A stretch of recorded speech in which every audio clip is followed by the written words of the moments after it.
मोर, जब भगवान ब्रह्मा ने मोर को बनाया तो महाराज मोर को एक अलग से विशेषता दिया, उसको सौंदर्य दिया। जब मोर नृत्य करता है महाराज, अच्छे अच्छे व्यक्ति देखने लगते और कहते हो क्या सुंदर उसका सौंदर्य। कोयल को कंठ दे दी, स्वर एकदम सुरीली आवाज दे दी महाराज। जब कोयल बोलने लग जाए तो कहते हैं ना, कोई भी अच्छे गाते हो कहते हैं आपका कंठ कोयल की तरह है। आवाज, मीठी आवाज कोयल को दी विशेषता। दूर दृष्टि गिद्ध को दी। आपने देखो गिद्ध इतने मील ऊपर रहता है महाराज, और नीचे कीड़े मकोड़े चल रहे उसको दिखती और उड़ के छपटा मार के खा लेता है। इतने ऊपर उड़ता है और नीचे के सब दिखा। इतनी दूर दृष्टि ब्रह्मा ने गिद्ध को दी। सबको अलग अलग विशेषता दिया। और जब तोता को बनाया, वनस्पति शास्त्र का ज्ञाता बना दिया। ये विशेषता तोता को दी। तोता वनस्पति शास्त्र को जानता है। तोता जब भी किसी फल से भरे हुए वृक्ष के ऊपर देखता है, जाता है, तो चारों तरफ पहले उड्डयन करता है, उड़ता है। जाते ही सीधे चंचू का आघात किसी फल पर नहीं करता। आप देखना, किसी भी फल से भरा हुआ वृक्ष के ऊपर अगर तोता बैठा है तो पहले चारों तरफ घूमेगा, उड़ेगा, उसके बाद सब देखता जाएगा और देखने, क्योंकि वनस्पति शास्त्र का ज्ञाता है, सब घूमने के बाद देखता है कौन सा फल मीठा है, उसी फलों के ऊपर जाकर के अपने चंचू का आघात लगा देता है। और हम सोचते हैं कि तोते का खाया हुआ फल मीठा होता है। तोता कभी ऐसी फल को खाता ही नहीं जो मीठे ना हो। देख करके जो फल मीठा हो उसी फल के ऊपर अपने चंचू का आघात लगाता है। मैंने आज तक नहीं देखा किसी तोते ने नींबू को खाया हो।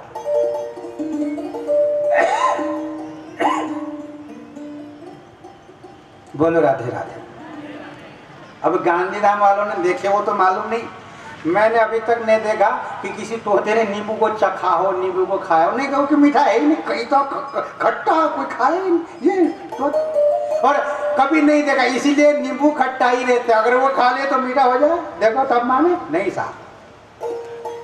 तोते जब भी फल पाते हैं तो जो मीठे हैं ऑलरेडी पहले से उसी के ऊपर अपने चंचू का आघात करते। ऐसे ही सुखदेव तोते के समान हमारे भगवान सुखदेव ने 18 पुराणों में से सभी पुराण को देखा घूम करके, और जो पुराण सबसे मीठी उसी में चंचू का आघात लगाए। और सुखदेव ने देखा श्रीमद् भागवत महापुराण बहुत मीठा है, उसी को चंचू का आघात लगाया और सब दुनिया वालों को दे दिया।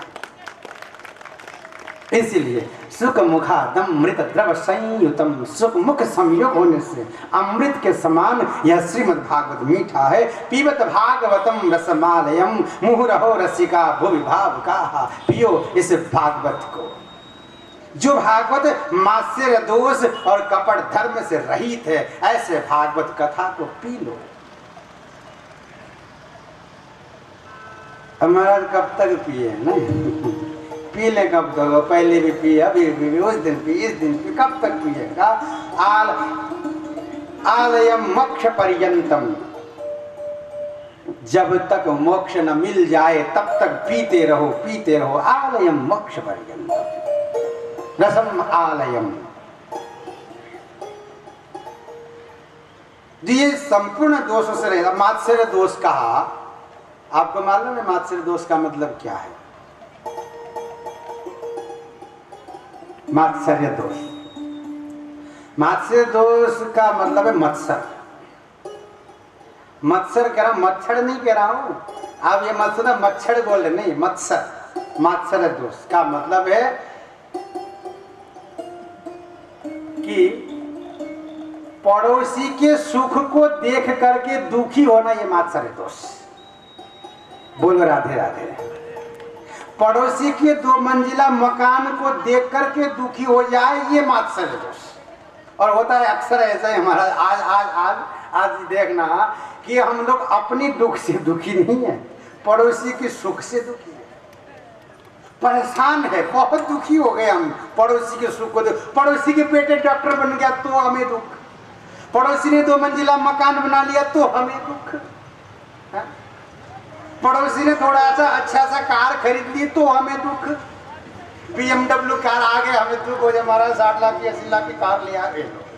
अब बताओ ये दुख हमें बड़ा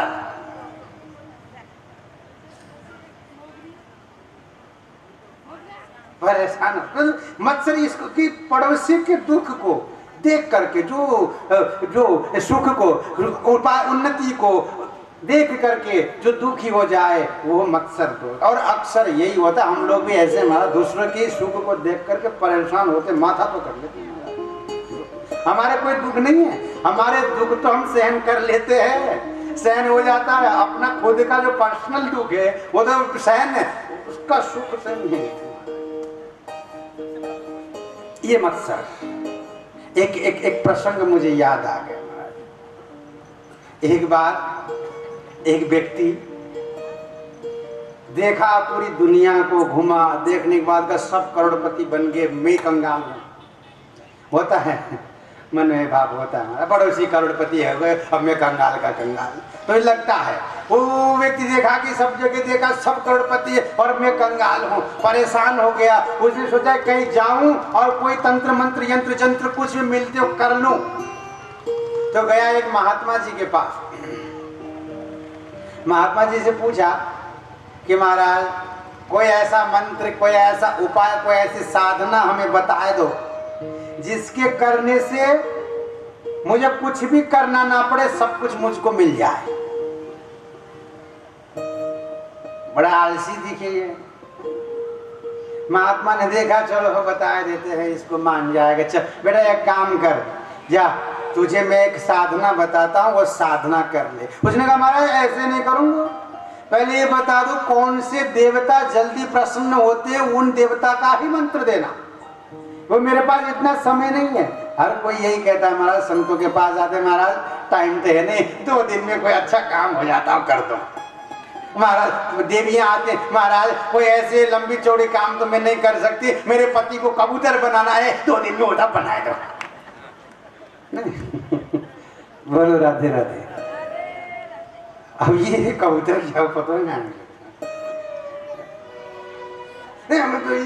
हम हमेशा ये सोचते हैं महाराज, ये सोचते हैं कि एन केन प्रकारेण पड़ोसी के बाप के जेब की रुपया मेरे जेब में आ जाए, ये हम सोचते रहते हैं कैसे भी हो। तो ये कहा महाराज जी समय नहीं है, कोई ऐसी उपाय बता दो कि जल्दी जो देवता प्रसन्न होते उनका मंत्र देना, उन्हीं का ही साधना देना ताकि मैं कर लूँ और हो जाए। तो महाराज ने कहा, संत ने कि देखो अब कौन देवता बताए, एक काम करो जिनकी मूर्ति कम हो इस दुनिया में उन्हीं का साधना कर लो, उन्हीं के जाप कर लो, तो वो देवता जल्दी खुश हो जाएंगे। और जिनकी ज्यादा उनके तो रोज पूजन हो रहे, क्या खुश हो जाएंगे जल्दी। जिनकी कम हो, कहीं कहीं पूजन होता है, वो जल्दी खुश हो जाएंगे। पूज्य कौन है? ब्रह्मा जी। उस घर में एकमात्र मंदिर महाराज, बोलो राधे राधे, एक ही मंदिर। वो जल्दी खुश हो जाएंगे। जाओ ब्रह्मा जी की पूजन करो, साधना करो, वो जल्दी खुश हो जाएंगे, तुम्हारे को आशीर्वाद देंगे, जो मांगो सो मिल जाएंगे। ये गया महाराज, महाराज जी ने ओम ब्रह्मणे नमः ये मंत्र दे दिया। मंत्र लेकर के दौड़ तो वह पुष्कर पहुंच गया महाराज। पुष्कर के तालाब के अंदर गया, एक अंगुष्ठ के बल पर खड़े होकर के नाभि तक तालाब के पानी, महाराज उस पानी के अंदर खड़े होकर के एक अंगुष्ठ के बल पर 3 महीने तक साधना किया।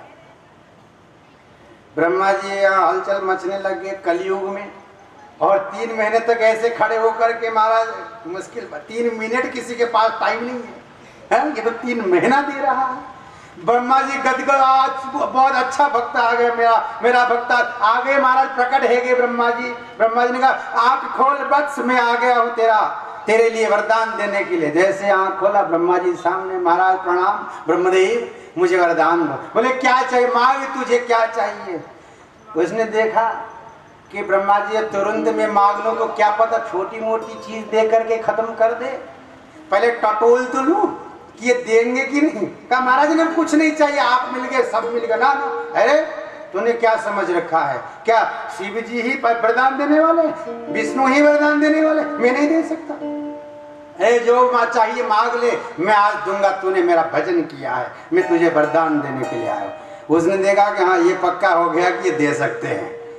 तो उसने कहा महाराज ऐसा वरदान दो मुझे कुछ भी करना ना पड़े, बिना कुछ करे सब कुछ मुझे मिल जाए। ब्रह्मा जी ने कहा ये तो असंभव है, ये तो असंभव है, बिना कुछ करे सब कुछ मिल जाए ऐसा नहीं भाई, मेरे को भी काम करना पड़ता है, नौकरी करता हूँ तो रोटी मिलते। पूछो रे ब्रह्मा जी आप, हाँ क्या करते हो? सृष्टि करता हूँ, ये काम मुझे मेरे बाप ने सौंप रखा है। पूछा बाप कौन तुम्हारे? भगवान श्रीमन नारायण, भगवान श्री नारायण है, उन्होंने मुझे सौंप रखा है सृष्टि का काम। अगर मैं सृष्टि ना करूँ तो भोजन ही ना मिले, मैं भी कुछ करता हूँ तब मुझे कुछ मिलते हैं, बिना काम किए तो कुछ मिलेंगे नहीं महाराज। तान दुपट सो जाओगे तो कुछ मिलेगा? कुछ ना मिलेगा, कुछ तो करना पड़ेगा। इसने कहा महाराज ने कुछ तो ऐसा करो। तब ब्रह्मा ने कहा देख तुझे ज्यादा मेहनत नहीं, ये शंख देवता को तुझे देता हूं, ये ले जाना इनको और रोज 1 घंटा पूजन कर लेना, उस पूजन के बाद जो भी तू मांग लेगा तुझे मिल जाएंगे। महाराज खुश हो गया, हाथ में शंख देवता को लिया, गदगद होकर के नाचता हुआ जा रहा था, दौड़ता हुआ जा रहा था। इतने में ब्रह्मा जी ने अरे रुक रुक रुक रुक रुक रुक, अरे कैसे भागे जा रहे, पहले पूरी तासीर तो सुन ले। रुक गया। हाँ ब्रह्मा जी बोलो क्या? देख शंख देवता को तू लेकर के जा रहा है और रोज तू 1 घंटा पूजन करेगा तो तुझे जो मांगेगा सो मिल जाएंगे, पर भाई तेरे पड़ोसी को बिन मांगे 2 गुने मिल जाएंगे। बोलो राधे राधे। इसने कहा ये तो गड़बड़ कर दिया महाराज, मैं तो 1 घंटा पूजन रोज करूं तो मुझे जो मांगू सो मिले और पड़ोसी को बिन मांगे 2 गुनी मिल जाए। लेके आएगा शंख देवता को, रखा पर मांगा कुछ भी नहीं, मारा क्यों? 2 गुनी पड़ोसी कह जाए तो कैसे मांगे? मांगे वो ना, रखो बस, रोज पूजन करे चुपचाप, रोज पूजन करे, मांगे कुछ नहीं। 1 घंटा पूजन रोज करे, मांगे कुछ नहीं। एक दिन बहुत जोर की आंधी तूफान बारिश आ गई महाराज, उस बारिश के कारण पूरे मकान गिरने लगे, टूटने लगे, उसके पेंटिंग सब खत्म, कलर गिर गए, वो परेशान हो गया। इसने देखा कि मकान टूट रहे, मकान तो मांग ही लूं, रहूंगा कहाँ? आ गया महाराज शंख देवता के पास, हाथ जोड़ा और कहा हे शंख देवता, इतने साल हो गए आपकी सेवा करते करते, अभी तक मैंने कुछ मांगो ना है, आज पहली बार मांग रहा हूँ। हे शंख देवता मुझे यहाँ महल दे दो। कहने की देरी साहब वहीं एक महल तैयार है, बहुत सुंदर महल। इसने देखा देखो तुझे पड़ोसी की तो हुए कि नहीं, दौड़ता हुआ देखा, दरवाजे के बाहर जाकर के देखता है उससे भी अच्छा 2-2 महल सब पड़ोसी के है गए। और देखा दौड़ता हुआ आया शंख देवता के पास और कहता हे शंख देवता मेरे मकान के, मेरे महल के दरवाजे के सामने एक कुआं खोद दो। कुआं खुद गए महाराज। अब उसने मनी मनी सोचा पड़ोसी के तो 2-2 कुएं दरवाजे के, मेन मुख्य दरवाजे पर हो गए होंगे, देखने की जरूरत नहीं। इतने में कहा हे शंख देवता मेरे एक आंख को भी फोड़ दो, पड़ोसी के तो दोनों ही फूट जाएंगे। कभी नहीं कभी भीतर बाहर करते करते गोविंदा है नमो कुएं में डूब जाएंगे। इसको कहते हैं मात्सर्य दोष,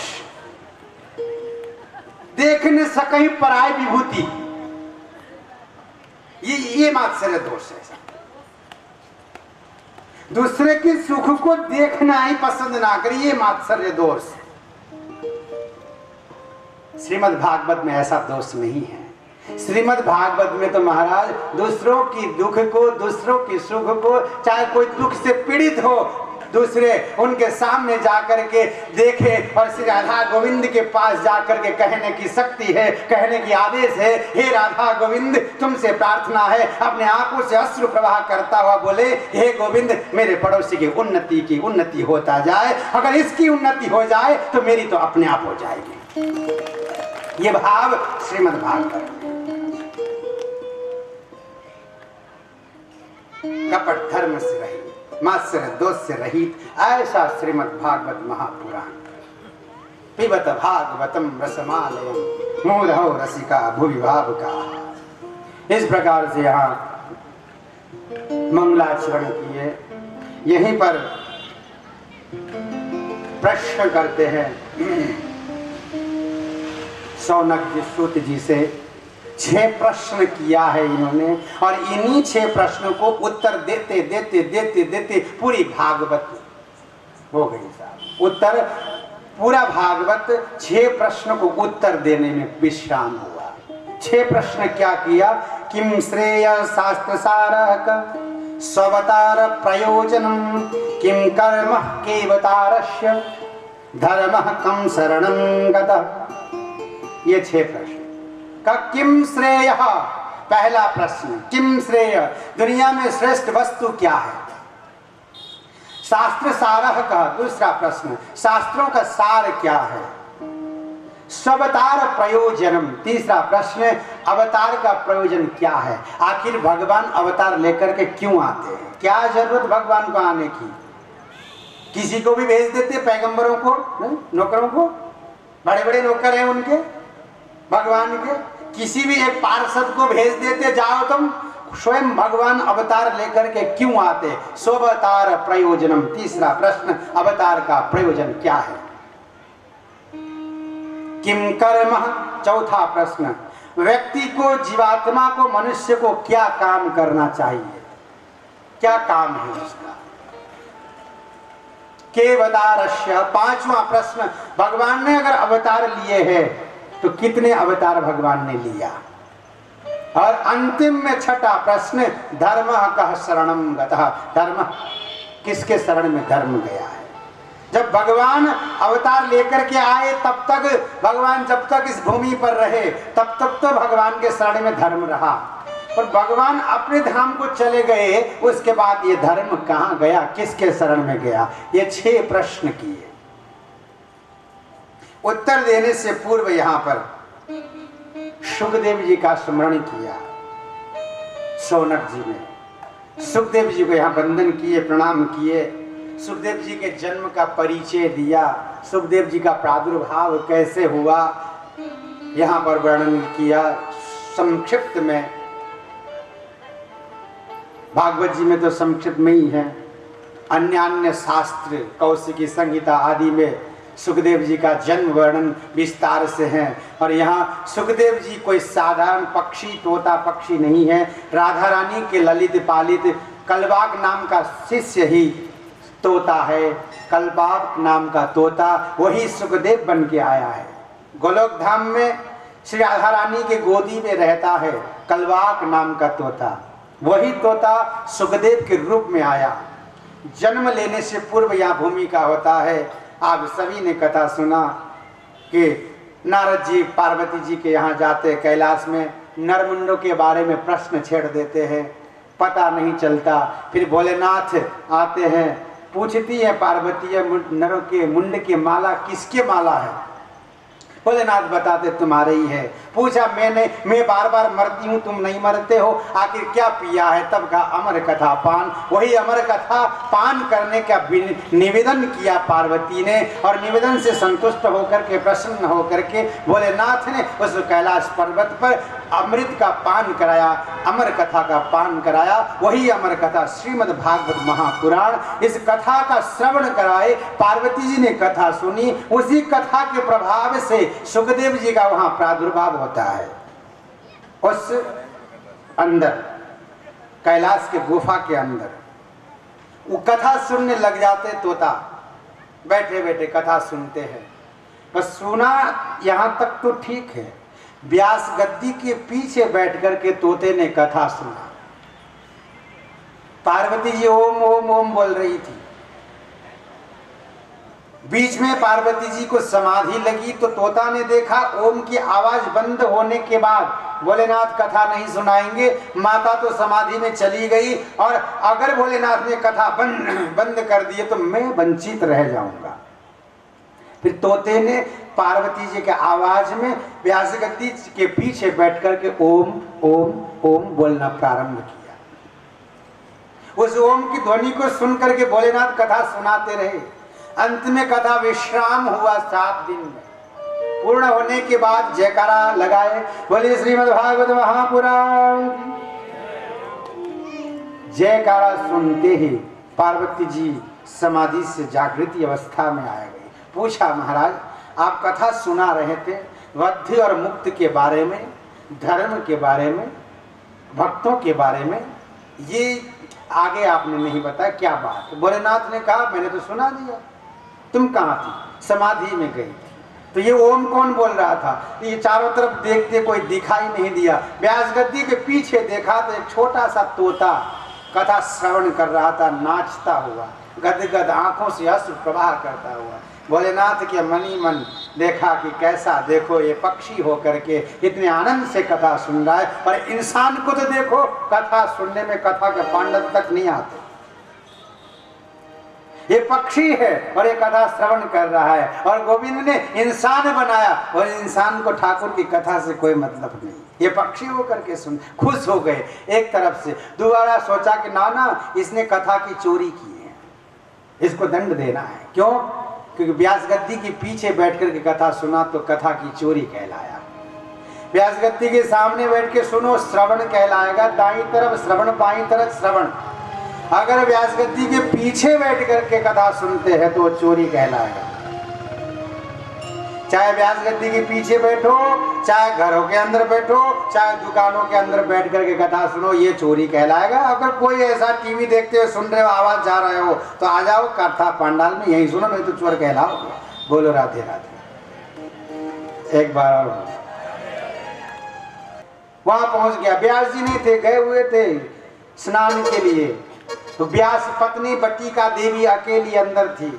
तोता सीधे अंदर घुस गए व्यास जी के कुटिया के अंदर। वहां देखा बट्टिका देवी स्नान आदि से निवृत्त होकर के बाल बना रही थी, केस ठीक कर रही थी। इतने में उबासी आई बट्टिका देवी को। तोते ने देखा मौका और एकदम सूक्ष्म रूप धारण कर लिए, बहुत छोटे हो गए। कलबाग नाम का तोता बहुत छोटा बन गए, और उसी वक्त उबासी जब आई, उस उबासी के जरिए गर्भ में जाकर के बट्टिका देवी के गर्भ में स्थित हो गए वो कलबाग नाम का तोता। इतने में वेदव्यास जी गए हुए थे स्नान करने सरस्वती नदी पर। लौट के जब वापस आए, देखा दरवाजे पर भोलेनाथ विराजे है। अंदर गए, थाली ले आरती का स्तुति करते, सुंदर स्तुति करने लगे। भोलेनाथ भोलेनाथ से निराला कोई और नहीं, भोलेनाथ से निराला कोई और नहीं, और नहीं कोई और नहीं,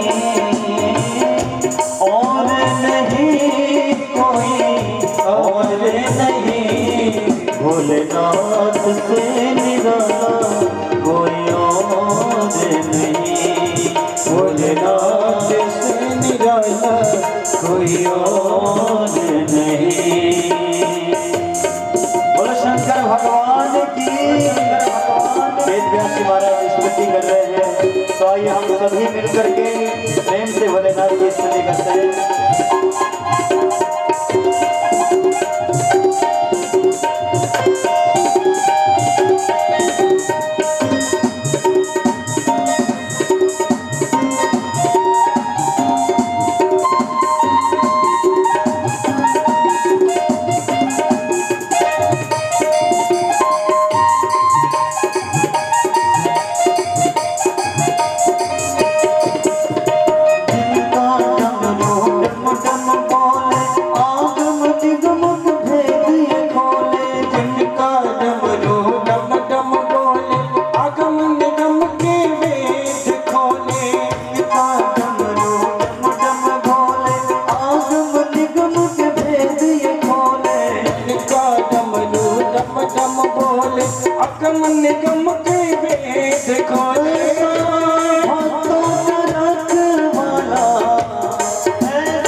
तुमने जग को कष्ट मिटाया,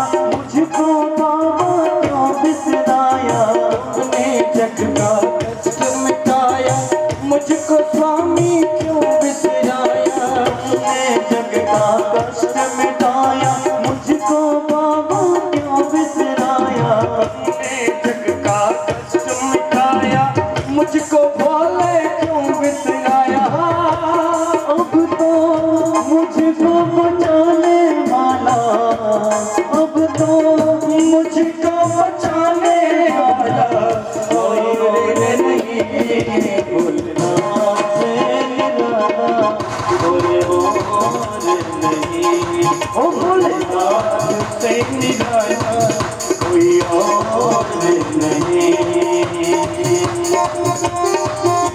जय हो भोले, ऐसे नहीं घरा मस्ती में दोनों हाथ उठा करके सारी सेवा करते हुए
भोलेनाथ की सुंदर स्तुति की। वेदव्यास जी ने पूछा भोलेनाथ से, प्रभु आपका आगमन आज मेरे इस कुटिया को पवित्र करने के लिए आपका पदार्पण हुआ, कोई मुख्य कारण आने का?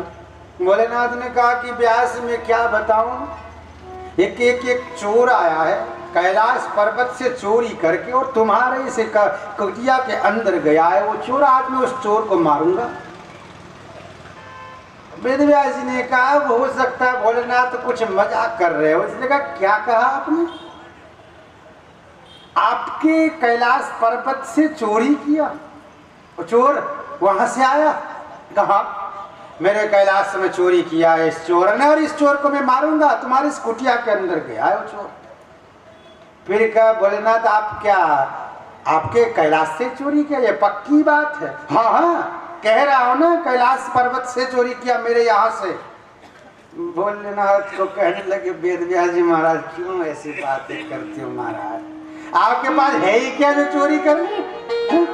तुम्हारे कान सोना चांदी हीरे जवाहरात तुम्हारे यहाँ तो हथेना है, कानन में पहनते हो बिच्छू की कुंडल, गले पर हार पहनते हो सांप की, कमर पे कटी क्षेत्र कटी प्रदेश में मृग छाला लपेटते हो और पूरे शरीर पर पाउडर की जगह बभूति रमाते हो महाराज तुम। अब बताओ तुम्हारे पास है क्या जो चोरी कर लिया इस चोर ने? भोलेनाथ ने कहा कि अरे वेदव्यास, इस चोर ने सोना चांदी हीरे जवाहरात चुराए होते तो इसके पीछे पीछे में नहीं आता। खूब चुरा, मुझे कोई मतलब नहीं। इसने अमर कथा की चोरी की, उस अमर कथा का पान कर लिया। आज मैं इसको मार डालूंगा, छोड़ूंगा नहीं इस चोर को। उसी वक्त वेदव्यास जी ने कहा महाराज आज मुझे पता चल गया। भोलेनाथ ने पूछा शंकर भगवान ने क्या पता चल गया? कहा कि मैं दुनिया वालों को समझता था ये पागल है, समझते नहीं है। आज मुझे पता चला बहुत समझदार है दुनिया वाले। बोले किस बात की? भोलेनाथ पूछते शंकर भगवान। क्या महाराज ये दुनिया आपको कहती है ना भोलेनाथ भोले बम बम भोले भोले। मैं सोचा करता था पागल है, कहाँ भोले है ये, यही भोले है जो संहार करे वो भोला हो सकता है। भोला आदमी तो संहार कर ही नहीं सकता, ये भोले नहीं ये मानता। पर भाई आज भोलेनाथ आज मुझे पक्का विश्वास हो गया कि वास्तव में आप भोले हैं, भोलेनाथ है। मैं कैसे विश्वास कर लिया आज बताना? क्या महाराज आप ही के शब्दों से आपने कहा मेरे यहाँ चोर आया और उस चोर ने अमर कथा की चोरी कर ली और अमर कथा का पान कर लिया, और कह रहे हो अमर कथा का पान कर लिया और दूसरी तरफ कहते हो कि इसको मैं मार डालूंगा। अरे महाराज जिसने अमर कथा को पान कर लिया हो उसको कौन मार सकता है? ये तो अमर हो गया, ये मर नहीं सकता। भोलेनाथ ने कहा ये तो मैंने सोचा ही नहीं है, होई जो राम रची राखा। ऐसा कह करके भोलेनाथ चले गए। सरस्वती कुटिया के अंदर वेदव्यास जी विराजमान है। यहीं पर रह करके वेदव्यास जी ने श्रीमद् भागवत की रचना की। नारद जी का आगमन होता है, चतुश्लोकी भागवत देते हैं। 18,000 श्लोकों में श्रीमद् भागवत की यहाँ रचना करते हैं। और नारद जी अपने पूर्व जन्म के बारे में बताते हैं। दासी पुत्र था, संतों की कृपा से देवर्षि नारद बना और ब्रह्मा का पुत्र बना। कहानी सुना करके चतुश्लोकी भागवत दे के जाते हैं, रचना करते हैं, अपने शिष्यों को पढ़ाते हैं। सुखदेव जी के पास भेजते हैं 2 श्लोक, एक सौंदर्य का श्लोक और एक कृपा का श्लोक। ये 2 श्लोक पढ़ने के बाद सुखदेव जी की समाधि टूटती है। भागवत पढ़ने के लिए आते हैं, तीनावृत्ति भागवत पढ़ के सुखदेव जी जंगल फिर वापस जाते हैं और यहीं पर श्रीमद् भागवत की कथा की प्रारंभ करते हैं। महाभारत की युद्ध की कथा से, 18वें दिन की युद्ध की कथा से कथा का प्रारंभ किया। दुर्योधन की जंघा टूटी हुई है, मरणासन्न पर पड़ा हुआ है दुर्योधन। यहाँ से कथा का प्रारंभ किया और अश्वत्थामा आता है, दुर्योधन से कहता मित्र मैं क्या कर सकता हूँ, तो हमारे मरते मरते जीते जी काम ना आया। तो अश्वत्थामा को कहता है दुर्योधन जाओ 5 पांडव को मार करके उनके सर मेरे सामने लाओ तो मैं राजी राजी मरूंगा। तो आज अश्वत्थामा मारने के लिए जाते हैं, 5 पांडव को भगवान लेकर के चले जाते हैं। पांडवों के पुत्रों का सर ला के देता है। दुर्योधन पहचान लेता है ये पांडव के पुत्र का सर और रोने लगता है, अरे अश्वत्थामा तुमने किस जन्म का मुझसे बदला लिया जो इन बालकों को तुमने मार डाला। हमारे यहाँ पानी देने वाला भी तुमने नहीं छोड़ा, सबको ही मार दिया। ऐसा कहते कहते चिंताग्रस्त होकर के दुर्योधन का प्राणांत होता है। यहाँ अश्वत्थामा चला जाता है। वहीं पर द्रौपदी जब सुबह आती है शिविर के अंदर देखती है बालकों की सर नहीं है, शरीर धड़ पड़े हुए हैं, रोने लगती है। पता चलता है अश्वत्थामा ने ऐसा किया है। घसीट तो है अर्जुन लाते हैं और दंड देते हैं, उसके माथे की मणि को निकाल करके 4 तरफ से मुंडन करके शिविर से धक्के मार के निकाल देते हैं। अश्वत्थामा को दंड दे दिया गया।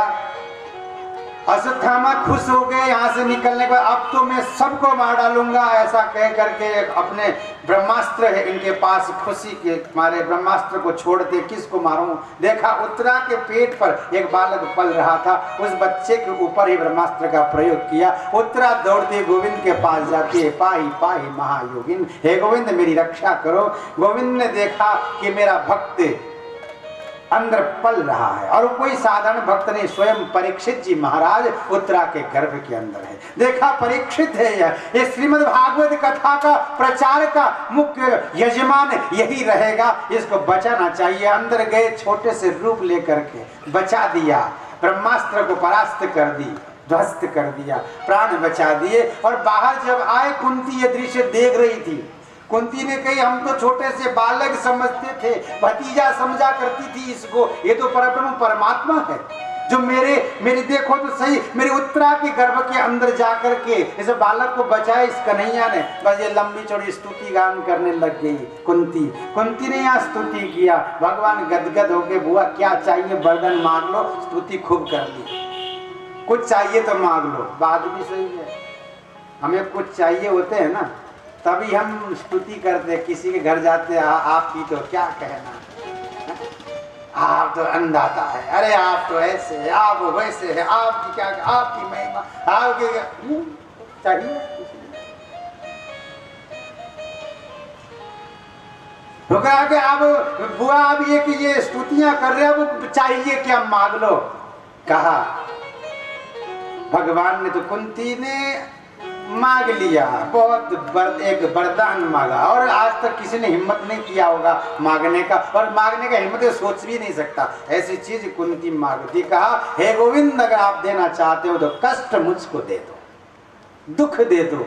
भगवान ने कहा ये तो श्राप है, वरदान नहीं है, वरदान मांगो। नहीं गोविंद यही मेरे लिए वरदान है, ये दुख न होता तो गोविंद आप मेरे सामने नहीं होते, ये दुख की कृपा है, आप पग पग पर मेरे सामने आप आए और मेरे इन बालकों का उद्धार आपने किया, रक्षा आपने किया है, इसलिए है गोविंद आप तो मुझको दुख दीजिए। उन्होंने किया, उन्होंने कहा मैं नहीं दूंगा। फिर अंतिम में मांगा कि गोविंद आपकी झांकी को मैं भुला न पाऊं, आपका ध्यान मेरा बना रहे। गोविंद ने आशीर्वाद दे दिए और द्वारिका जाने लगे थे, आज नहीं गए। कुंती खुश हो गई, मेरी स्तुति से खुश होकर के द्वारिका नहीं गए, पर कारण दूसरी, न जाने का कारण युधिष्ठिर को समझाना था। अर्जुन को तो समझा दिए, ज्ञान गीता का ज्ञान देकर के युधिष्ठिर को नहीं समझा पाए, इसीलिए रुक गए। और दूसरे दिन युधिष्ठिर को ले गए भीष्म पितामह के पास ज्ञान देने के लिए।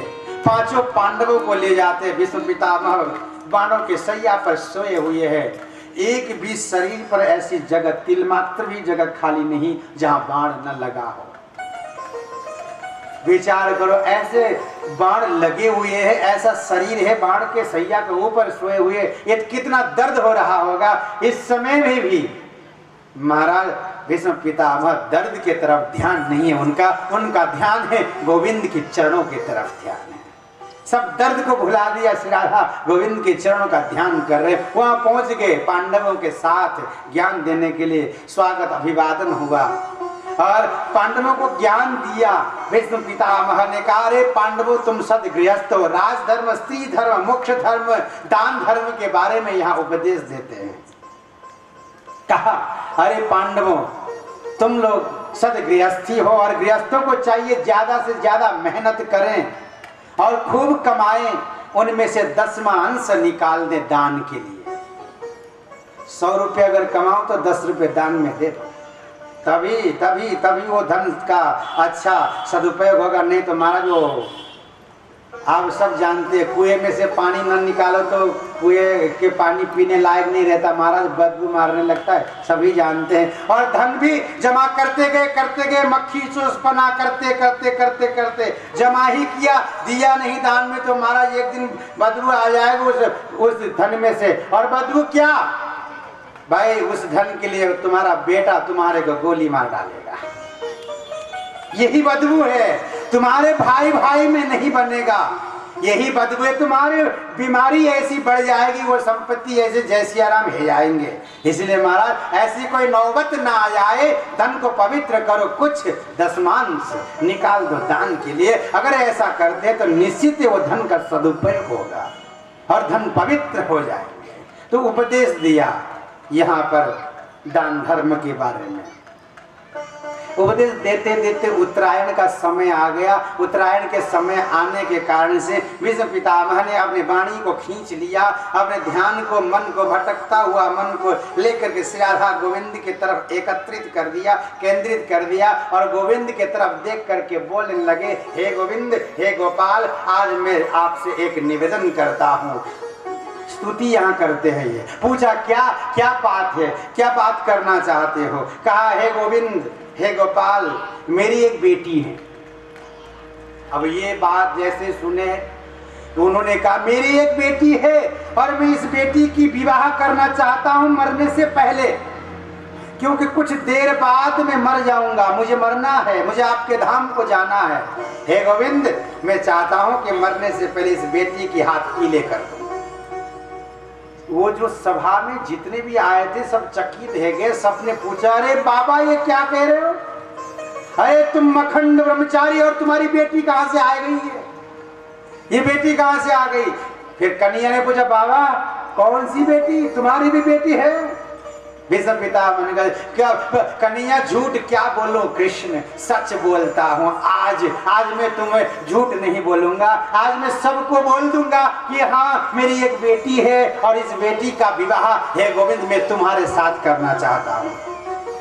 पूछा कौन सी बेटी, इति मति रूप वितृष्णा, इति मति रूप कल्पिता वितृष्णा मति।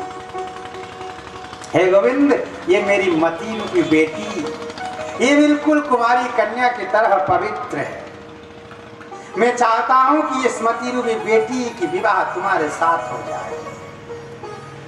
कितनी बड़ी बात है।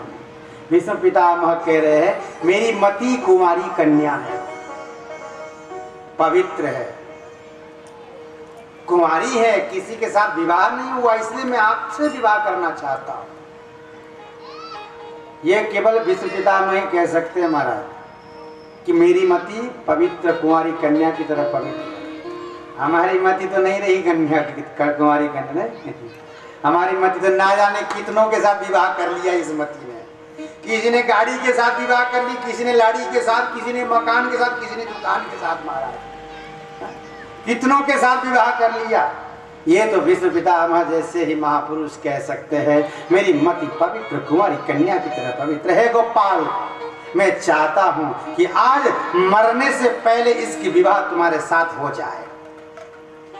पूछा कि बाबा आप क्यों चौधरी बन रहे हो, अब देखो यार तुम चौधरी क्यों बन रहे हो, शादी करना तुम्हारी बेटी को है मेरे से और तुम बीच में आकर के चौधरी बन रहे हो। पूछो तो सही पहले बेटी को, तुम्हारी बेटी को मैं पसंद हूं कि नहीं। अगर तुम्हारी बेटी को मैं पसंद नहीं हूं तो यह विवाह किसी काम का नहीं है। क्या महाराज आप पसंद है मेरे बेटी को। बोले क्यों, क्योंकि महाराज कन्या क्या देखती है, कन्या क्या चाहती है। कन्या भरयते रूपम, कन्या भरयते रूपम माता वित्तम पिता श्रुतम बांधवा कुलमिच्छन्ति मिष्टान्नम इतरे जनाः।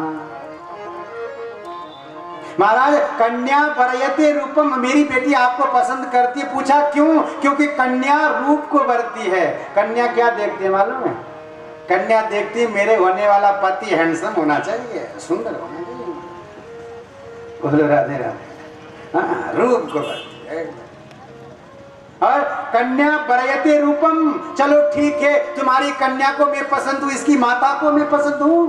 कहा क्यों, माता वित्तम, माँ क्या देखती है, रुपया देखती है, हमारा वित्तम दान। माँ सोचती मेरी बेटी जिस घर में जाए उस घर में 10-20 कार हो, मोटर गाड़ी खड़ी हो, 10-20 नौकर काम करे, रानी की तरह मेरी बेटी रहे, ये माँ चाहती है। इसलिए माता वित्तम, इसलिए गोविंद आपके पास वित्त की कमी नहीं, क्योंकि द्वारिका के राजा आप ही हो। बोलो राधे राधे। चलो ठीक है मान लिया, कन्या वरयते रूपम माता वित्तम, कन्या रूप को भरती है, माँ द्रव्य को देखती है, वित्त को देखती है, पर बाप खुश है कि नहीं पहले ये तो देखो। क्या बाप क्या देखता है, पिता श्रुतम, पिता रूप देखता। अरे काला हो तो चल जाएगा, कोई बात नहीं, गोरे की जरूरत नहीं, काला हो चलेगा, और धन नहीं हो तो भी चलेगा। श्रुतम, पढ़ा लिखा होना चाहिए, विद्वान होना चाहिए। अगर पढ़ा लिखा विद्वान है तो धन अपने आप कमा लेगा, अपने आप कर लेगा, हो जाएगा। पहले देखो पढ़ा लिखा है कि नहीं, विद्वान है कि नहीं। फिर पितामह ने कहा महाराज इसीलिए तो पिता भी पसंद है, तुम्हारे को पसंद करते हैं, तुमसे खुश है। क्यों, क्योंकि तुम तो बहुत बड़े विद्वान हो। अरे विद्वान कैसे पता चला तुम्हारे इस बेटी की बाप को कि मैं विद्वान हूँ। कहा कि महाराज उस महाभारत के युद्ध के मैदान पर मोह में पड़ा हुआ अर्जुन को गीता का ज्ञान दे करके कह दिया अर्जुन ने, शिष्यस्ते हम साधिमाम तम प्रपन्ना, मोह नष्ट कर दिया आपने, ऐसे ज्ञानी आप है। इसलिए महाराज विद्या भी आप में है। फिर कहा महाराज चलो ठीक है, विद्या है, ज्ञान सब कुछ है, रूप भी है, धन भी है, विद्या भी है, कुल तो देख लो। भाई लोग खुश नहीं रहेंगे बिना कुल के। कुल पवित्र है कि नहीं? कुल देखो। क्यों? बांधवा कुलमिच्छन्ति। भाई लोग क्या देखते? कुल देखते हैं। भाई ये नहीं देखते पढ़ा लिखा हो ना हो सब चल जाएगा, पर कुल खानदान पवित्र होना चाहिए। क्यों? क्योंकि माँ बाप के 100 साल बाद बहन से व्यवहार तो हमको ही करना है, इसलिए कुल देख लो पहले, पवित्र कुल है कि नहीं। इसलिए बांधवा कुलमिच्छन्ति, बांधव कुल देखते हैं। विष्णु पिता मैंने कहा महाराज आपका तो कुल ही आनंद कुल है महाराज, क्या कहना। आपने आपका कुल कितना सुंदर है साहब, गोकुल। देखो अब ये ध्यान देना, ध्यान देना, भगवान ने कैसा कुल। एक कुल तो यदुकुल में पैदा हुए हैं, ठीक है, यदुकुल में पैदा हो गए, यदुकुल उनका अच्छा कुल है। पर यहाँ कहते हैं कि महाराज आपका कुल है गोकुल, किसी दूसरे कुल में नहीं, आप गोकुल में पैदा। और गौ कहते गाय को और कुल कहते कुल को। गौ माता के कुल में आपने जन्म लिया है, इसलिए आप गाय के रक्षक बने, गाय का सेवा आपने किए। और जब तक गौचारण किए आपने पग पर जूता नहीं पहना महाराज, ऐसा सुंदर गोकुल में आपका जन्म हुआ है। इसलिए गोविंद आपका कुल पवित्र है। जब बताओ गाय का कुल पवित्र है तो गाय की सेवा करने में मौत आती है लोगों को, क्या बताओ।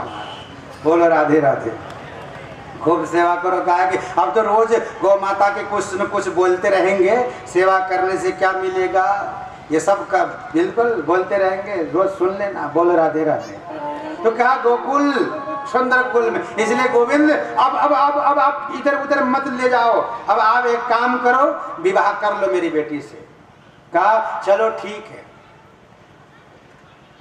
अब देखो, कन्या वरयति रूपम माता वित्तम पिता श्रुतम बांधवा कुलमिच्छन्ति, ये सब हो गया। और ये पड़ोसी क्या देखते हैं? यहाँ पूछा पड़ोसी को क्या चाहिए? हाँ? बोलो राधे राधे। चलो कन्या ने तो बरली रूप को, माँ ने देखी वित्त को, पिता ने देखा विद्या को, और भाई ने देखा कुल को। रे पड़ोसी क्या देखते हैं? पड़ोसी को क्या चाहिए? अरे महाराज पड़ोसी तो बड़े खतरनाक है। बोले क्या? ये क्या देखा? इनको न रूप से मतलब कैसा पूर्व लंगलाड़ लूड़ा कैसा भी चलेगा, इनको कोई मतलब नहीं। पड़ोसियों को कैसा भी लाओ कोई मतलब नहीं। ये तो कहते महाराज बेटी की शादी करो, मिष्टान मीठा रहे जना, मिठाई खाने को मिले। बोलो राधे राधे। पड़ोसी मिठाई दे, मिष्टान्नम मितरे जना। महाराज ये सब है। भगवान ने कहा चलो मान लेता हूँ सब है। देखो सब कुछ होने के बाद भी धन संपत्ति ऐश्वर्य हो, सब हो, सब होने के बाद भी अगर स्वभाव अच्छा नहीं हो तो दाम्पत्य जीवन सुखमय व्यतीत नहीं होगा। महाराज पति खड़ूस मिल जाए तो देवियां रोती है महाराज, परेशान हो जाती, कैसा खड़ूस पति मिल गया। नहीं, बोलो राधे राधे। स्वभाव तो अच्छा हो, पहले स्वभाव, स्वभाव भगवान ने जैसे कहा स्वभाव देखना चाहिए। भीष्म पितामह ने कहा महाराज आपके स्वभाव की तो बात ही क्या है, आप जैसा स्वभाव वाला इस दुनिया में कोई नहीं है। पूछा अच्छा तेरी बेटी ने मेरे स्वभाव को देख ली? नहीं। कहा कब, किस दिन देखा? तब कहते हैं भीष्म पितामह महाराज उस दिन की बात है, मेरे प्रतिज्ञा को सत्य करने के लिए आपने अपनी प्रतिज्ञा तोड़ा ली, ऐसे कृपालु आप है। अब याद दिला रहे उस दिन की। कहा एक बार की बात, दुर्योधन और अर्जुन को भीष्म पितामह ने भगवान श्री कृष्ण के पास भेजा सहायता मांगने के लिए। दोनों चले गए, भगवान ने देखा दोनों भाई आए हैं सहायता मांगने के लिए, अब किसको क्या दूं? पूछा भाई क्या चाहिए? देखो तुम दोनों को कह देता हूँ, एक तरफ मेरी नारायणी सेना रहेगी और एक तरफ मैं अकेला नियत्था कृष्ण रहूंगा। बोलो तुम्हें क्या चाहिए? अर्जुन बीच में बोल पड़े महाराज आप मुझको तो आप चाहिए। भगवान ने कहा पागल हो गए क्या अर्जुन? तो देख मैं कह रहा हूँ कि हाथ ऊपर करके प्रतिज्ञा करता हूँ कि इस महाभारत के युद्ध में एक तरफ मेरी नारायणी सेना रहेगी और एक तरफ मैं अकेला नियत्था शस्त्रास्त्र भी नहीं ग्रहण करूंगा और नियत्था अकेला कृष्ण रहूंगा। और फिर भी तुम कह रहे हो कि मैं ले जाऊंगा, मुझको ले जाओगे? अरे ना, नारायणी सेना लो। अर्जुन ने कहा नहीं महाराज, मुझे तो आप चाहिए। इतने में दुर्योधन बीच में बोल पड़ा, महाराज कन्हैया आप ये क्या करो, इसका पक्ष ले रहे हो? अरे इसने आपको मांग लिया, आप इसके साथ चले जाओ, मुझे तो नारायणी सेना दे दो। भगवान ने मन ही मन का, मैं भी यही चाहता था, मैं भी यही चाहता था कि कृष्ण मुझको मांग ले अर्जुन और तू नारायणी सेना ले जाए। मैं भी यही चाहता था, मेरी मन की बात तूने कर ली, कह दिया कि अब मैं ठीक है, तुम दोनों भाई राजी हो तो मैं क्या करूं, जाओ, मैं तो अर्जुन का हो गया और नारायणी सेना तुम्हारा। महाराज दुर्योधन नारायणी सेना को लेकर के खुश होता हुआ चला रहा और भीष्म पितामह वहां इंतजार कर रहे हैं कि दुर्योधन भगवान श्री कृष्ण को लेकर के आएगा, ऐसा विश्वास लेकर के बैठे। जैसे पहुंचे दुर्योधन और अर्जुन, भीष्म पितामह ने दुर्योधन को पूछा, क्यों भाई दुर्योधन ले आया कृष्ण को? दुर्योधन ने कहा क्या करता लाके उस कृष्ण को, मैं तो नारायणी सेना ले आया। क्यों?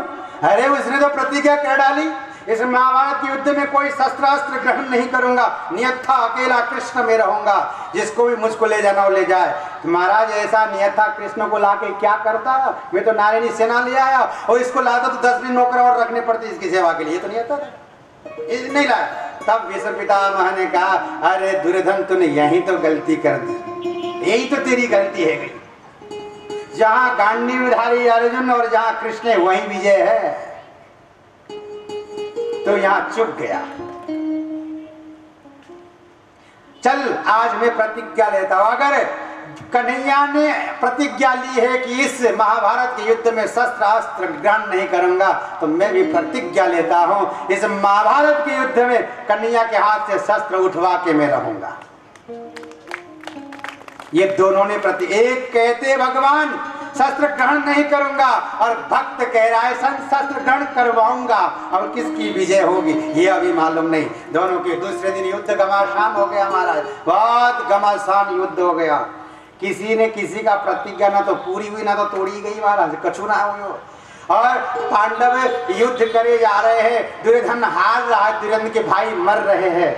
इतने में संध्या के समय में आकर के दुर्योधन चिढ़ाने लगा भीष्म पितामह को, कहने लगा अरे भीष्म पितामह ये आप क्या कर रहे, आप जैसे सेनापति होकर के भी हम हार रहे हैं और पांडव जीत रहे। मुझे तो ऐसा लगता है दिखावे के तौर पर आप हमारे पक्ष में लग रहे हैं और असली में आत्मा से पक्ष पांडवों के लेते हैं। पांडव जीत रहे और हम हार रहे हैं। भीष्म पितामह ने कहा यतो धर्मस् ततो जयः, जहां धर्म है वही विजय है। उनके पास धर्म है, जीत हो रहा, तुम्हारे पास अधर्म है, तुम हार रहे हो, है ना। मैं नहीं मानूंगा, आप प्रतिज्ञा कर लो पांडवों को मारने की। बहुत चिढ़ाया। भीष्म पितामह ने देखा ये मानने वाला तो है नहीं, चलो प्रतिज्ञा कर लेते। 5 बाण उठाए, ऊपर हाथ किया और कहा कि इन 5 बाण को हाथ में लेकर के कह रहा हूं कि कल के सूर्यास्त से पहले मैं 5 पांडवों को मार डालूंगा। ऐसा कह करके प्रतिज्ञा ले ली महाराज भीष्म पितामह ने।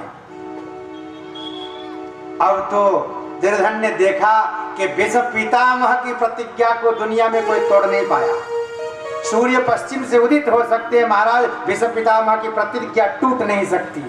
गदगद हो गया दुर्योधन। वो आया खुश होकर के, विजय नगाड़े रखे थे, बहुत बड़ा नगाड़ा, और कहा था कि जो जिसका विजय हो वही इस नगाड़े को बजाएगा। आज दुर्योधन आया और उस नगाड़े को डंडा लिया और नगाड़ा बजाने लगा। अर्जुन ने सुना विजय नगाड़े बज रहे, अभी तक तो किसी का भी विजय नहीं हुआ और पहले विजय नगाड़े कैसे बज गए। आ गया अर्जुन देखने के लिए, आगे पूछा दुर्योधन, अरे भाई दुर्योधन नगाड़ा क्यों बजा रहा है, किसने जीत लिया? दुर्योधन ने कहा मैंने जीत लिया। पूछा कैसे? हम तो जिंदे हैं। कहा तुम कल मारे जाओगे। बोले कैसे? भीष्म पितामह ने प्रतिज्ञा ले लिया, 5 बाण हाथ में लेकर के कहा कि कल के सूर्यास्त से पहले मैं 5 पांडवों को मार डालूंगा। इसलिए अब भीष्म पितामह की प्रतिज्ञा को कोई नहीं तोड़ सकता। तुम पूरे के पूरे मारे जाओगे, जीत मेरी है, इसलिए मैंने नगाड़े बजाए। और पांडवों ने देखा कि भीष्म पितामह ने प्रतिज्ञा की है तो मरना तो है ही है। अब मरने की तैयारी कर रहे हैं महाराज पांडव। कैसे करते मरने की तैयारी? बोल राधे राधे। बस जितने भी संपत्ति थे सब दान कर दी, ले जाओ। क्या करोगे? मरना पता चलेगा कल मरना, धन रख के क्या करोगे? देनी कल तो मरना है। अब सब दान करने लगे। इतने में द्रौपदी ने देखी अब ये मेरे पांडव मर गए तो मैं तो विधवा हो जाऊंगी, इसलिए मुझे विधवा नहीं सती होना है। ये सती होने की तैयारी करने लगी। महाराज दौड़ जंगल में गई और चीता सजाया और चिता के ऊपर लेटने लगी। इतने में भगवान श्री कृष्ण को द्वारिकाधीश राधा गोविंद को पता चला कि द्रौपदी सती होने जा रही है। प्रकट हो गए और कहा भाभी जी राम राम। कन्हैया ने जैसे ही बोले राम राम तो द्रौपदी ने देखे राम राम कन्हैया क्या बात है, पूछ लिया कन्हैया ने भाभी जी पहले मेरी बात सुनिए, ये क्या कर रही हो? द्रौपदी ने कहा महाराज तुम्हें दिखाई नहीं रही, तुम अंधे थोड़ी ना, देख लो ना क्या कर रही हूँ। तुम जान करके भी अनजान बन रहे हो, मेरे मुंह से सुनना चाहते हो तो सुन लो। जैसे पितामह ने प्रतिज्ञा किया पांडवों को मारने की, वो कल मारे जाएंगे, इसलिए मैं विधवा होना नहीं चाहती हूँ, मैं सती होना चाहती हूँ, सती होने की तैयारी कर रही हूँ। भगवान ने कहा ये तो बहुत अच्छी बात है। भगवान कह रहे द्रौपदी ये तो बहुत बढ़िया बात है, तुम सती हो रही हो। सती की तो दुनिया पूजती है, सती माता सती माता सती माता नहीं, सबकी सती माता होती है, पूजन होती है सती माता की। अच्छी बात है सती होना चाहिए। लकड़ी कम हो तो ला दो क्या हो। बोलो राधे राधे। द्रौपदी कहते अरे कन्हैया तुम्हें मजाक सूझ रही, मेरे ऊपर क्या बीत रही है और तुम्हें मजाक सूझ रही है? कन्हैया ने कहा भाभी मना मजाक थोड़ी कर रहा हूँ द्रौपदी में, तो मैं सही तो कह रहा हूँ, सती हो जाओ। कौन रोकता है? सती का तो पूरा कीर्ति गान पूरे दुनिया में। लकड़ी का मुदला दो, मैं तो ये बोला। सुनो द्रौपदी, सती होने के कुछ नियम होते हैं, उन नियमों का तुमने पालन किया? अगर पालन किया हो तब तो ठीक है, हो जाओ, नहीं तो देखो पहले नियमों का पूर्ण करो। बोले क्या नियम? भगवान के देखो सबसे पहले तो तन लगा के स्नान करो, फिर उसके बाद 16 श्रृंगार कर लो। 16 श्रृंगार करने के बाद अपने ही कुल के बड़े बुजुर्ग के पास जाकर के आशीर्वाद ले लो। उसके बाद आ जाओ चीता की पूजन करो और चीता के ऊपर लेट जाओ और अपने पतिदेव की चरणों का ध्यान करते हुए अग्नि प्रज्वलित करके इस शरीर को नष्ट कर दो। ये करना है, तुमने किया? द्रौपदी ने कहा महाराज स्नान वान तो सब है गए, 16 श्रृंगार भी कर ली, नहीं आशीर्वाद बाकी है, तुम ही दे दो। तुम यहाँ सामने खड़े हो, तुम आशीर्वाद दे दो मुझको। भगवान ने कहा ना ना ना भाभी, आप भाभी है, मैं देवर हूँ, देवर का आशीर्वाद भाभी को काम नहीं आता। ऐसा ही है ना, देवर की आशीर्वाद। और द्रौपदी मैंने कहा है कि अपने ही कुल के बड़े बुजुर्ग से लेने हैं, मैं तो छोटा देवर हूँ एक, और अपने कुल के बुजुर्ग, मैं आपके कुल का नहीं, आप पूर्व कुल के हो, मैं यदु कुल का हो, आपके कुल का भी मैं नहीं हूँ, इसलिए अपने कुल के बुजुर्ग से लेने हैं। द्रौपदी कहने लगे जो करना जल्दी करो, मुझे आशीर्वाद दिला दो फटाफट। आज भगवान श्री कृष्ण ने कहा ठीक है, आज मैं तुम्हें आशीर्वाद दिलाता हूँ, आ जाओ। ले गए। आज भगवान श्री राधा गोविंद श्री द्वारिकाधीश ठाकुर ने द्रौपदी को बिठाए और अपने हाथों से द्रौपदी का श्रृंगार किया और श्रृंगार करते करते ऐसा रूप बना दिया कि द्रौपदी द्रौपदी जैसी नहीं, भानुमति जैसी है गई, दुर्योधन की पत्नी भानुमति की तरह है गई। दिखने में ऐसा लगा कि ये तो भानुमति खड़ी है, भानुमति जैसी बना दी श्रृंगार करके। और कहा चलो, और स्वयं भगवान भानुमति की दासी यानी नौकरानी बन गए। महाराज पीताम्बर की घूंघट काट के दासी बन करके, नौकरानी बन के उनके पीछे पीछे जा, अगर चलो चलो ले जाता हूँ आशीर्वाद दिलाने के लिए। ले जा रहे हैं और वो जब जा रहे थे तो द्रौपदी की चप्पल आवाज दे रही थी, क्योंकि आप सब जानते हैं भाई लोग कि माताएं जब चलती है ना, चप्पल की आवाज कितनी जोर से आती है ना, चलती है जाओ। देखा कि भगवान ने देखा ये आवाज के कारण से सब जग जाएंगे, आशीर्वाद मिलेगा ना है और शिविर से भगा देंगे। तुरंत कहा द्रौपदी का रुको, उतारो तुम्हारे चप्पल। उतार दिया। उस चूती को, उस चप्पल को लिया हाथ में, पीताम्बर की कोने में कस के बांधे और बगल में दबा लिया और जाने लगे। द्रौपदी ने कहा नहीं ये क्या कर रहे हो, चुप, ये आवाज कर रही है। सब जग जाएंगे, इसलिए मैंने ले लिया। तुम चुपचाप चलो, आशीर्वाद ले लो। भीष्म पितामह के पास चले गए साहब। पितामह भीष्म के पास गए, कहा जाओ अंदर और बाबा के पास जाके चरणों में झुक के आशीर्वाद ले लो। तुम जाकर के जाओ। खुद गए नहीं, भगवान श्री कृष्ण खुद गए नहीं, पांचाली को भेज दिया। खुद तो बाहर ही खड़े रहे, भीतर भेजा पांचाली को। बोले यतिवर बाबा के चरणों में अपना मस्तक रख दो। अर्धरात्रि की बेला में भीष्म की लगी समाधि थी, मन प्रभु चरणों में लीन, उस जगह कोई न व्याधि थी। द्रौपदी ने जाकर शीश रखा, द्रौपदी ने जाकर शीश रखा चरणों में भीष्म पितामह के। चरणों में कौन झुका देखूं, बाबा भीष्म एकदम चौंके। देखा एक सधवा नारी चरणों में शीश झुकाती है, देखा एक सधवा नारी चरणों में शीश झुकाती है, जिसके तन की रंगीन साड़ी सधवापन दर्शाती है। मुख से आशीर्वाद निकला, क्योंकि दिन में संध्या के वक्त दुर्योधन चिढ़ा रहा था भीष्म पितामह को, और भीष्म पितामह ने सोचे कि हो न हो, क्योंकि श्रृंगार भी भानुमति की, दुर्योधन की पत्नी की तरह। भीष्म पितामह ने देखे हो न हो, ये तो भानुमति मुझसे आशीर्वाद लेने के लिए आई है, दुर्योधन ने भेजा होगा, जा भीष्म पितामह से आशीर्वाद लेके आ। तो आज भीष्म पितामह ने देखा ये तो द्रौपदी नहीं, ये तो भानुमति है, और भानुमति समझ करके आशीर्वाद दिया। द्रौपदी समझ के नहीं, भानुमति समझ करके इनके मुख से आशीर्वाद निकला। मुख से आशीर्वाद निकला, अखंड सौभाग्यवती भवतु बेटी, तेरे हाथों से मेहंदी का रंग कभी छूटे ना बेटी। सौभाग्य तुम्हारा अटल रहे, सिंदूर से मांग न खाली हो, पर देता हूं यह बेटी, तुम वीर कुमारों वाली हो।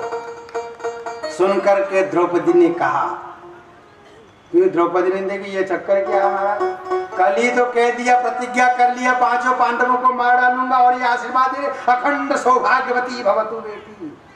ये द्रौपदी चौंक गई। फिर कहा, सुनकर के द्रौपदी ने तुरंत कहा, बाबा यह क्या बतलाते हो, कल कुछ और आज कुछ और, कहा तुम सत्यव्रती कहलाते हो। कल तो तुमने श्राप दे दी, मारूंगा कह के प्रतिज्ञा ले ली, और आज तुम आशीर्वाद दे रहे हो अखंड सौभाग्यवती भवतु बेटी। इसलिए बाबा तुम यह क्या बतलाते हो, कल कुछ और आज कुछ और, कहा तुम सत्यव्रती कहलाते हो। अब आया होश पितामह को, कर से माला छूट गई, मन प्रभु चरणों में लीन, चितचूर समाधि टूट गई। बोले बेटी तेरे इन प्रश्नों का उत्तर तो पीछे ही दे पाऊंगा, और तेरे सुहाग का निर्णय भी पीछे ही कर पाऊंगा, पर एक बात दिल में है, पर एक बात दिल में खटकती है, हैरान है जिसने कर डाला, मुझे इतना बता दे।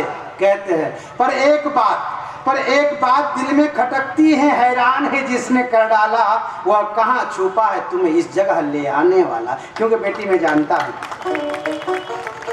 जानता हूँ तुम्हें कुलीन घराने की स्त्री हो, कुशल गृहिणी हो, और कुलीन घर की जो नारी होती है अर्धरात्रि की समय में, रात्रि के समय में अकेली मार्केट में नहीं घुमा करती है, बाजार में नहीं घुमा करती है, इधर उधर नहीं जाया करती है। इसलिए बेटी मैं जानता हूँ कि तुम कुलीन घर की स्त्री हो, नारी हो, और तुम अकेली नहीं आई हो अर्धरात्रि के समय में यहाँ बाहर, तुम अकेली नहीं आई हो, तुम्हें कोई ना कोई जरूर लाया होगा। और मैं यह भी जानता हूँ कि तुम्हें यहाँ कौन ले आया। पूछा, और कौन हो सकता है? वही होगा। बोले कौन? वही जो बुढ़ा होने को आया है अब भी नहीं गई चोरी, जब बुढ़ा होने को आया है अब भी नहीं गई चोरी, नित नई नीतियां करता है, तुमसे चोरी मुझसे चोरी। पुत्री तूने मेरे कुल को इतना पवित्र कर डाला, तेरा पहरा देता है वो विश्व रचाने वाला। उठ करके देखा बाबा ने, ड्योढ़ी का दृश्य निराला था। उठ करके देखा बाबा ने, ड्योढ़ी का दृश्य निराला था। पीतांबर का घूंघट काढ़े खड़ा बांसुरिया वाला था, पीतांबर का घूंघट काढ़े चरणों में जाकर लिपट गए। भीष्म पितामह दौड़ते हुए गए और चरणों में जाकर लिपट गए। छलिया छलने को आया है, भक्तों की रक्षा करने को दासी का वेश बनाया है। कहते उस समय द्रौपदी का जूता था पीतांबर की कोने में। कहते हैं उस समय द्रौपदी का जूता था पीतांबर की कोने में। थे श्री कृष्ण हंसने में और भीष्म पितामह रोने में। बोले बेटी अब विजय निश्चय तुम्हारी है। बोले बेटी अब निश्चय विजय तुम्हारी है। पतियों का बाल न बांका हो, जब रक्षक श्री कृष्ण मुरारी है, जब रक्षक श्री कृष्ण मुरारी है। होना क्या था क्या हो। और दूसरे दिन घमासान युद्ध हुआ घमासान युद्ध हुआ। और उस युद्ध में अभी तक किसी की प्रतिज्ञा नहीं टूटी, नहीं जोड़ी, कुछ न हुआ। अब अचानक अर्जुन के ऊपर बाणों की बौछार कर दिया भीष्म पितामह ने, कवच टूट गए। भगवान श्री कृष्ण ने देखा कि आज भीष्म पितामह अर्जुन को मार डालेंगे, तुरंत रथ से नीचे कूद गए। देखा इधर उधर कुछ मिला नहीं, टूटा हुआ रथ का पहिया मिला। उसी रथ के पहिए को हाथ में उठाए, अपने तर्जनी अंगुली के अंदर डाले और सुदर्शन चक्र की तरह घुमाते हुए आगे भीष्म पितामह को मारने के लिए दौड़ पड़े। इतने में भीष्म पितामह ने अपने धनुष बाण को नीचे उतार दिया और गोविंद को प्रणाम किया। आज वही बात याद दिला रहे, हे गोविंद आप जैसा दयालु इस दुनिया में कोई नहीं है कि आपने मेरी प्रतिज्ञा को सत्य करने के लिए अपनी प्रतिज्ञा तोड़ डाले। इसलिए हे गोविंद आपकी कृपा, आपकी दया, आपका स्वभाव बहुत अच्छा है, इसलिए मेरी मति रूपी बेटी से आप विवाह करो। बोलो राधे। गदगद हो गए। अपने मति को, अपने मति रूपी बेटी को भीष्म पितामह ने गोविंद के चरणों में रति कर दिया, लीन कर दिया। इस प्रकार से भीष्म पितामह ने अपनी ज्योति को गोविंद के चरणों में लीन करके इच्छा मृत्यु को पूर्ण कर दिया। यहाँ भीष्म पितामह ने सुंदर स्तुति भी करे और आज भगवान श्री कृष्ण द्वारिका जाते हैं और हम लोग भी अब अपने अपने घर को जाते हैं। बोलो राधे राधे, क्योंकि 6:15 बज गए होंगे। अब कल की कथा बहुत सुंदर है। अब आपको बता दें कल की प्रसंग में कौन सी देवता की साधना से क्या मिलती है, धन पाने के लिए क्या करना चाहिए, पति पाने के लिए क्या करना चाहिए, पत्नी पाने के लिए क्या करना चाहिए, व्यापार वृद्धि के लिए क्या करना चाहिए, विद्या के लिए क्या करना चाहिए, पति पत्नी के झगड़ा को खत्म करने के लिए क्या करना, ये सब कल बताएंगे। बोलो राधे राधे। इसीलिए कल आप लोग तो आना ही आना, अपने अड़ोसी पड़ोसी को भी लेके आना, साथ में ले आना, अकेले मत आइए। बोलो राधे राधे। सभी को लेकर के आना और पहुंचना 2:30 बजे, क्योंकि कल मैं 2:30 बजे आ जाऊंगा। देखो अगर आप लोग आएंगे, नहीं आएंगे तो भी मुझको तो आना ही, मैं तो आऊंगा। बोलो राधे राधे। इसलिए ठीक समय पर आएंगे। अब आरती और अभी आपको भगवान शिव शंकर भोलेनाथ और पार्वती जी का दर्शन यहाँ होंगे। अभी आपने देखा कि भोलेनाथ ने पार्वती को अमर कथा श्रवण कराया, तो वही अमर कथा का प्रभाव अमर है, इसी भागवत को अमर कथा कहा। तो आज शिव पार्वती के यहाँ झांकी का दर्शन आपको होंगे। सुंदर झांकी का दर्शन करते हुए आनंद से ठाकुर जी की आरती, भागवत जी की आरती के बाद प्रसाद लेते हुए राधा रानी का नाम लेते हुए जाएंगे और कल ठीक समय में पधारेंगे। बोलिए श्री वृंदावन बिहारी लाल की जय, भागवत महापुराण की जय।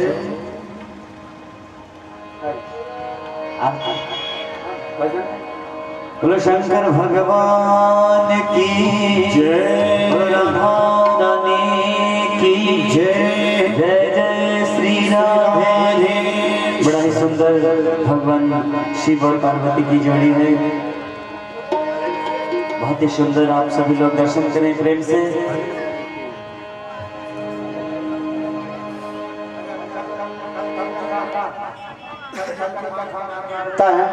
कल है बामन भगवान की जयंती। कल बामन भगवान के झांकी का दर्शन होगा। छोटे से बामन भगवान आप सभी के बीच में आएंगे, आप सबको दर्शन देने के लिए। बहुत सुंदर कथा है, ध्रुव चरित्र आदि की कथा, बहुत सुंदर कथा है कल। बोलो शंकर भगवान की जय। तो सबसे पहले हमारे जजमान आकर के भगवान शिव जी की पूजन करेंगे। आज के जो जजमान हैं वो आकर के पूजन करें और बड़े प्रेम से भगवान भोलेनाथ का सभी स्तुति करेंगे भाव से। वो तेरा पल पल बीता जा, मुख से जप ले नमः शिवाय। तेरा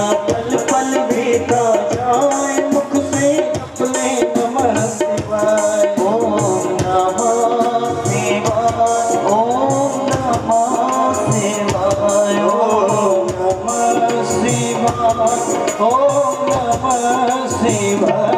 तेरा पल पल बीता जाए मुख से जप ले नमः शिवाय। तेरा पल पल बीता जाए मुख से जप ले नमः शिवाय। जय भोले भोले।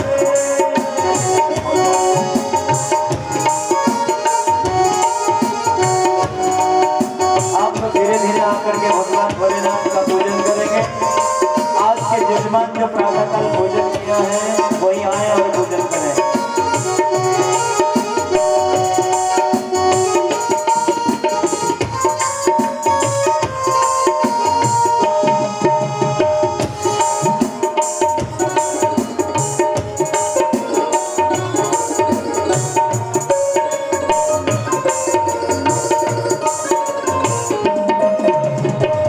शिव तुम हृदय से बोलो, शिव तुम हृदय से बोलो, मन मंदिर का पर्दा खोलो, मन मंदिर का पर्दा खोलो। शिव शिव तुम हृदय से बोलो, शिव तुम हृदय से बोलो, मन मंदिर का पर्दा खोलो, मन मंदिर का पर्दा। तेरा तन मन साथ न जाए मुख से जप ले नमः शिवाय। तेरा तन मन साथ न जाए मुख से जप ले नमः शिवाय। ओम नमः शिवाय, ओम नमः शिवाय, ओम नमः शिवाय, ओम नमः शिवाय। जय भोले।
इतने सुंदर भोलेनाथ की झांकी के दर्शन करके आप लोग कैसे बैठे रहेंगे।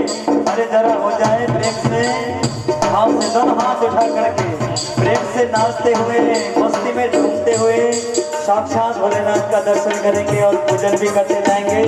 श्री राधे राधे। ये दुनिया पंछी का मेला, ये दुनिया पंछी का मेला, सबको उड़ जाना है अकेला, सबको उड़ जाना है अकेला। ये दुनिया पंछी का मेला, ये दुनिया पंछी का मेला, सबको उड़ जाना है अकेला, सबको उड़ जाना है अकेला। तेरा तन मन साथ न जाए मुख से जप ले नमः शिवाय। तेरा तन मन साथ न जाए मुख से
बड़े प्रेम से मस्ती में, ये भगवान का दरबार है, ये प्रभु का दरबार है। स्वयं साक्षात भगवान के सामने हम लोग ये भी थोड़ा बहुत भी भूखा लगाएंगे तो प्रभु के सामने हमारी हाजिरी लग जाएगी।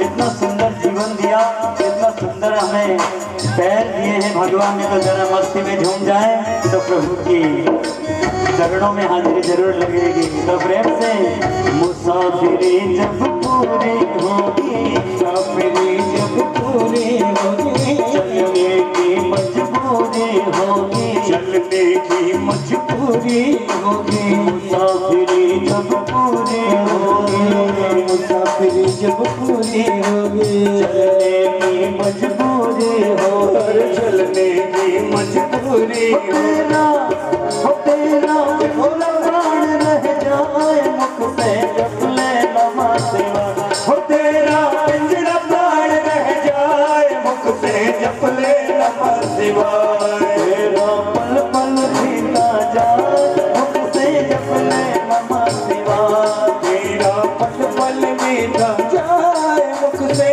जप ले नमः शिवाय। ओम नमः शिवाय, ओम नमः शिवाय, ओम नमः शिवाय, ओम नमः शिवाय।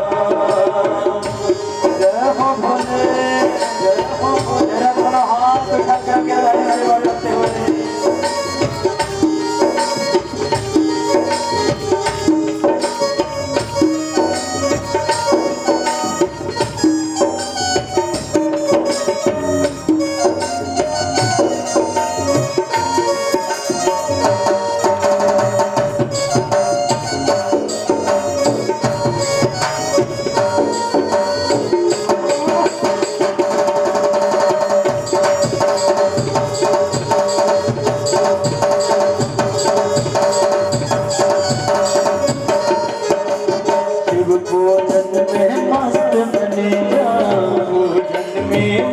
बने जा, शिव पूजन में मस्त बने जा, शिव पूजन में मस्त बने जा, भक्ति सुधारस पान किए जा, अरे भक्ति सुधारस पान किए जा, भक्ति सुधारस पान किए जा, अरे भक्ति सुधारस पान किए, दर्शन विश्वनाथ के पाए मुख से जप ले नमः शिवाय, हो दर्शन विश्वनाथ के पाए मुख से जप ले नमः शिवाय।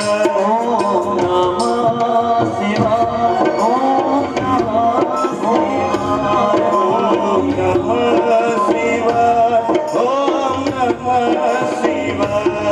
तेरा पल पल बीता जाए मुख से जप ले नमः शिवाय, तेरा पल पल बीता जाए मुख से जप ले नमः शिवाय, तेरा पल पल बीता जाए मुख से जप ले नमः शिवाय, तेरा पल पल बीता जाए मुख से जप ले नमः शिवाय। ओम नमः शिवाय, ओम नमः शिवाय, ओम नमः शिवाय, ओम नमः शिवाय, ओम नमः शिवाय, ओम नमः शिवाय, ओम नमः शिवाय, ओम नमः शिवाय, ओम नमः शिवाय, ओम नमः शिवाय, ओम नमः शिवाय, ओम नमः शिवाय, ओम नमः शिवाय, ओम नमः शिवाय, ओम नमः शिवाय। बोलो शंकर भगवान की जय,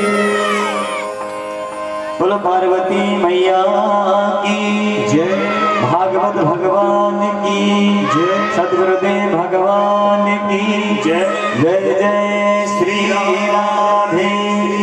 आइए आज की आरती के जजमान हैं जयेंद्र सिंह जडेजा जी एवं समस्त जडेजा परिवार, उनको बहुत बहुत स्वागत है मंच में, और वो प्रेम से भगवान की आरती कर रहे हैं। बड़े भाग्यशाली हैं वो जो साक्षात भगवान की जो है आरती का सौभाग्य उन सबको प्राप्त हुआ है। तो आइए। हरि ओम चंद्रमा मनसो जा चक्षुः सूर्यो जायतः श्रोत्रात् वायुश्च प्राणस्य मुखादग्निरजायतः। हे गिरधर तेरी आरती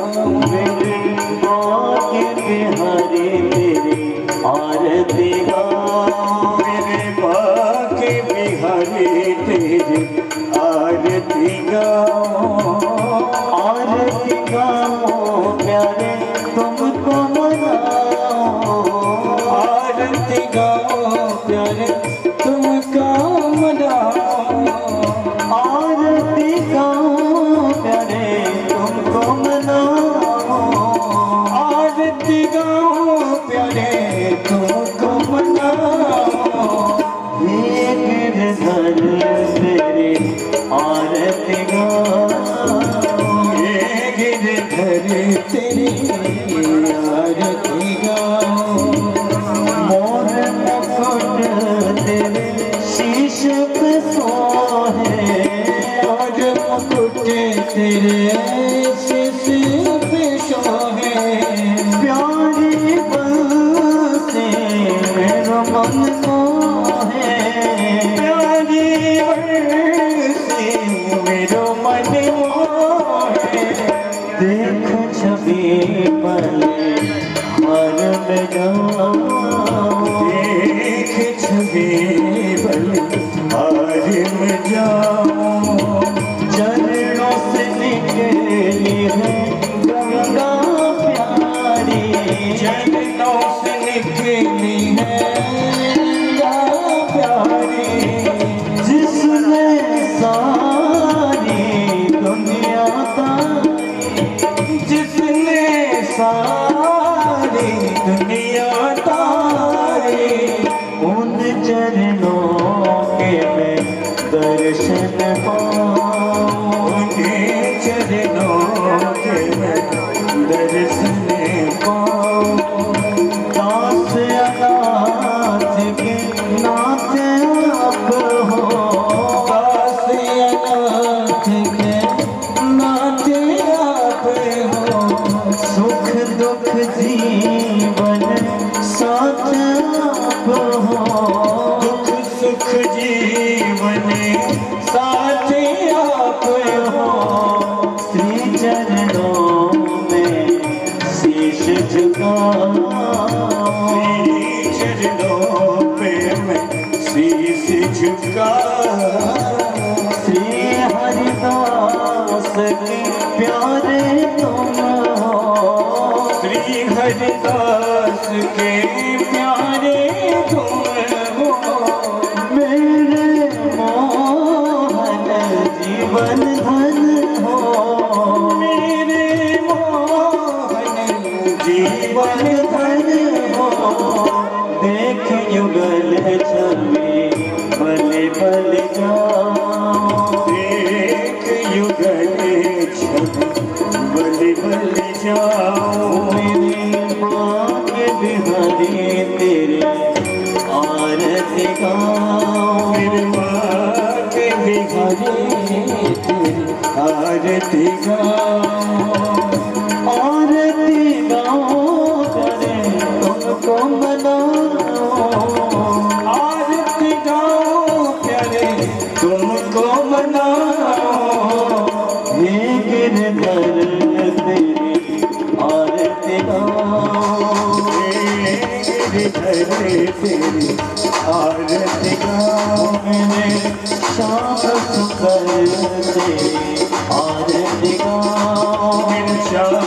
सुंदर तेरी आरती गाऊं, मेरे बंसी बजैया तेरी आरती गाऊं, मेरे बने से बजैया तेरी आरती गाऊं, पूरे गौरव करुणा बताऊं, संसार सारम मुझे विहारम, सदा वसंतं हृदयारविन्दे, भवं भवानी सहितं नमामि, ब्रह्ममहनि सहितं नमामि, भवं भवानी सहितं नमामि, त्वमेव माता पिता त्वमेव, त्वमेव बन्धुस्तथा त्वमेव, त्वमेव विद्या द्रविणं त्वमेव, त्वमेव सर्वं मम देवदेव, त्वमेव सर्वं मम देवदेव, त्वमेव सर्वं मम देवदेव। ॐ जलेन शीतलीकरणं पुष्पे तेन यज्ञमयजन्त देवास्तानि धर्माणि प्रथमान्यासन्नः देहनाकं महिमानः सजं तत्र पूर्वे साध्याः सन्ति देवाः हरिः ओम् सेवन्ते कावकुलचम्पकपातिलाब्जै पुन्नागजाति करबीलरसालपुष्पै बिल्वप्रवालतुलसी दलमञ्जरीभिः स्वां पूजयामि जगदीश्वर मे प्रसीद नाना सुगन्धपुष्पाणि यथा कालोद्भवानि च पुष्पाञ्जलिर्मया दत्तं गृहाणां परमेश्वरः मंत्रपुष्पाञ्जलिं समर्पयामि पुराणपुरुषोत्तमाय नमः। बोलो भागवत भगवान की जय। बोलो राधा श्री श्री गजराठ मोहन शरण जी महाराज की जय हो। सदगुरु श्री श्री गजराठ मोहन पुरी जी महाराज की जय हो।